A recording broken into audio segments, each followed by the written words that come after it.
Hi, I'm Susanne Madsen, the author of The Power of Project Leadership. In this video today, we'll look at the correlation between your childhood and the leadership style that you're utilizing today on your projects. So in other words, how has your childhood affected your leadership style today? Because yes, there is a deep correlation between the things you were taught as a child and how you come across today. You see, as children, we do everything we can to gain the love and acceptance of our parents. And we may develop patterns that reveal themselves long into adult life. For instance, if you have difficulty saying no today, difficulties asserting yourself, does that come from something in your childhood? I recently coached a client of mine who as a child was always afraid of making his mother upset. His mother had a little bit of an unstable mental state. And as a child, he learned to tiptoe around her. He was always worried that he would say or do something that would upset her.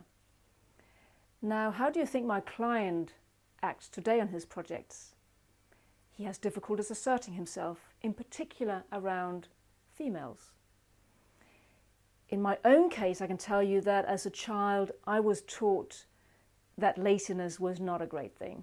I always had to be diligent, always had to be seen to do something to better myself.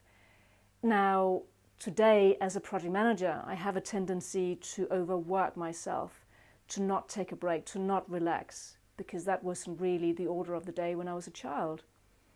But because I've become aware of that pattern, I can begin to change it. And that's the idea of this exercise that I'm taking you through at the moment, that you become aware of your patterns so that you can change them and choose a different response, which gives a better result on your projects. So anything today where we can say you can observe on your project that you have difficulty saying no, you get angry in certain situations, you're holding yourself back in certain situations, that likely stems from an event in your childhood. I encourage you to go further with this, and the way to do that is to take a big piece of paper. And on that piece of paper, you can draw a timeline. And that timeline represents your life. You can even do two timelines. One line that represents your personal life and one that represents your private life. And then you can begin to indicate all of the major events of your life and how they have impacted your professional life. And I also encourage you to consider whose love you craved the most as a child. Your mother's or your father's? And who did you have to be in order to obtain that love from your mother or your father?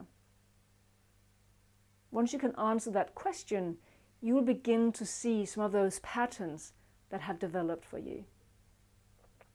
I also encourage you to explore the questions that I have written up here behind me. These questions reveal deeply rooted beliefs in you that may be impacting your behavior today.